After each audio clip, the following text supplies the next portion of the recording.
चलिए, तो दावे किए जा रहे हैं, लेकिन ज्यादा चर्चा हम करेंगे। हमारे साथ कांग्रेस विधायक संजय यादव जी फोन लाइन पर जुड़ गए हैं। इसके साथ ही यशपाल सिंह सिसोदिया जी बीजेपी विधायक है, ये भी हमारे साथ फोन लाइन पर जुड़े हैं। आप दोनों का बहुत स्वागत है सर। और संजय यादव जी, मैं सबसे पहले आपके पास ही आना चाहूंगी, क्योंकि ओबीसी को लेकर तो कांग्रेस पार्टी लगातार आवाज उठाती रही, बीजेपी पर भी निशाना साधा, लेकिन जब राज्यसभा भेजने की बारी आई तो एक बार फिर से आपने विवेक तन्खा को मौका दिया, कांग्रेस को बैठे बिठाए बोलने का मौका दिया है आपने।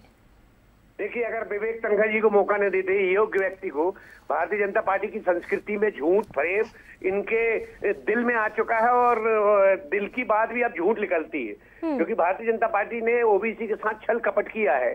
आप भारतीय जनता पार्टी वालों से पूछिए कि 1994 में जब पंचायती राज अधिनियम दिग्विजय सिंह सरकार ने लागू किया था, तब ओबीसी आरक्षण तब से लागू हुआ। इन 17 वर्षों में ओबीसी आरक्षण के लिए भारतीय जनता पार्टी ने क्या प्रयास किए? जब कमलनाथ सरकार ने 27% बढ़ा के दे दिया, रोटेशन और आरक्षण अगर ये रद्द न करते कमलनाथ सरकार का, तो निश्चित रूप से आज 27% आरक्षण पे चुनाव होते। भारतीय जनता पार्टी ने वो रद्द रख के पैर में कुल्हाड़ी नहीं कुल्हाड़ा मारा है कि ओबीसी को आरक्षण खत्म करने का प्रयास किया है। भाजपा की संस्कृति में और आरएसएस की संस्कृति में ओबीसी आरक्षण के साथ साथ एससी एसटी का भी आरक्षण खत्म करना चाहते हैं।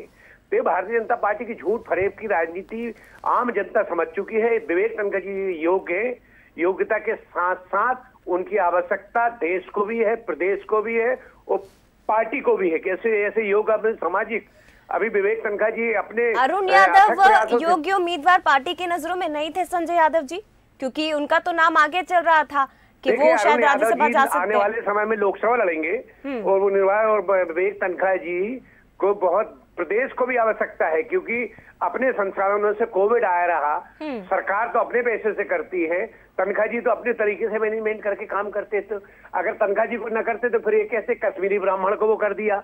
तो ये तो चित्त भी मेरा पट्टी भी मेरा अंटा मेरे बाप का। तो ये तो भारतीय जनता पार्टी की संस्कृति है कि चित्त भी मेरा पट्टी भी। और अगर इन्होंने ओबीसी वर्ग को बनाया भी है तो किसी नेता के लड़की बच्ची को बनाया है या बहन को बनाया है, ठीक है, क्यों नहीं आम ओबीसी को क्यों नहीं बनाया? तो ये तो भारतीय जनता पार्टी की फितरत में आ गया झूठ बोलना। चलिए ठीक है, जवाब ले लेते हैं संजय यादव जी। हमारे साथ यशपाल सिंह सिसोदिया जी भी जुड़े हुए हैं। यशपाल जी, कविता पाटीदार को राज्यसभा भेजा जाएगा, उम्मीदवार आपने उन्हें बनाया, और ओबीसी तरह से कहा जाए कि ओबीसी वर्ग को साधने की कोशिश की गई है, लेकिन अभी कांग्रेस की तरफ से आरोप लग रहे हैं कि आरक्षण को लेकर लगातार बातें की जा रही है। 27% आरक्षण देने के नाम पर आपने ओबीसी वर्ग को ही ठगा है। देखिए जया जी, हम तो कांग्रेस से पूछना चाहेंगे, और अभी संजय भाई कह रहे थे, हमारे कांग्रेस के विधायक हैं, कि विवेक तन्खा जी बड़े योग्य व्यक्ति हैं। इतने योग्य हैं जया जी, इतने योग्य हैं कि सुप्रीम कोर्ट में ओबीसी के आरक्षण के मामले को खटाई में डाल दिया और उलझा दिया पूरे मध्य प्रदेश में। इतने योग्य रहे हैं कि उन्होंने कांग्रेस के प्रवक्ताओं ने जो रिट याचिकाएं लगाई थी उसके ठीक ढंग से वहां पर इंटरप्रिटेशन नहीं किया। और ये तो शिवराज सिंह चौहान जी का और भारतीय जनता पार्टी के संगठन का भला हो कि मध्य प्रदेश में पुनः ओबीसी आरक्षण पे स्थानीय निकाय के चुनाव हो रहे हैं, अन्यथा कांग्रेस ने तो उसको 0 पर लाकर के खड़ा कर दिया था। रिव्यू पिटीशन जब चल रही थी, लग रही थी, तब यही विद्वान विवेक तन्खा जी, जिसके बारे में अभी बड़ी कसीदे जड़ रहे थे हमारे संजय भैया, उन्होंने तो कह दिया कि रिव्यू पिटीशन तो एक्सेप्टेबल भी नहीं होगी, ये तो उड़ जाएगी, ये तो चलेगी ही नहीं। और अंतोगत्वा आपने फिर ओबीसी के साथ छलावा के, हम तो कांग्रेस से पूछना चाहेंगे जया जी, ये 27% की पद पूर्ति कैसे होगी? आप रोज ढिंडोरा पीट रहे होगे, ओबीसी को 27% आरक्षण देंगे, मुख्य धारा से जोड़ेंगे, आपने विवेक तन्खा जी को जोड़ दिया, आपने अरुण यादव जो ओबीसी की थे फिर उनके साथ अवहेलना कर दी। और अभी संजय भाई कह रहे थे अगला लोकसभा चुनाव, मतलब 2024 का चुनाव का टिकट संजय भाई ने अरुण यादव जी को दे दिया। अरे अभी उपचुनाव क्यों नहीं दिया आपने? नंद कुमार सिंह चौहान की जो दिवंगत हुए हैं, और अरुण यादव को कहना पड़ा कि फसल तो बोता में और काटता कोई और है, आपने फिर लॉलीपॉप दे दिया ओबीसी के अरुण यादव जी को, जो पीसीसी अध्यक्ष हैं। लेकिन यशपाल जी, कांग्रेस का तो ये कहना है कि 17 सालों से मध्य प्रदेश में 3 मुख्यमंत्री ओबीसी वर्ग से बनाए गए थे बीजेपी की ओर से, लेकिन ऐसे में 27% आरक्षण क्यों नहीं दिया गया?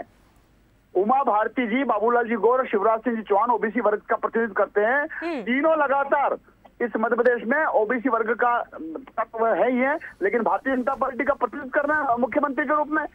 तो आज संजय जी से हम पूछना चाहेंगे, टिकट तय हो गया क्या अरुण यादव जी का? ठीक है, ये बताइए 2024 तो बहुत दूर है अभी। आप टिकट देने के नाम पर तो अरुण यादव जी को आगे ला देते हो। ठीक है, संक्षेप में मैं जवाब ले लेती हूँ। संजय यादव जी क्या कहेंगे सर, जल्दी से छोटा सा जवाब। नेता प्रतिपक्ष क्यों नहीं किसी ओबीसी वर्ग के व्यक्ति को बनाया?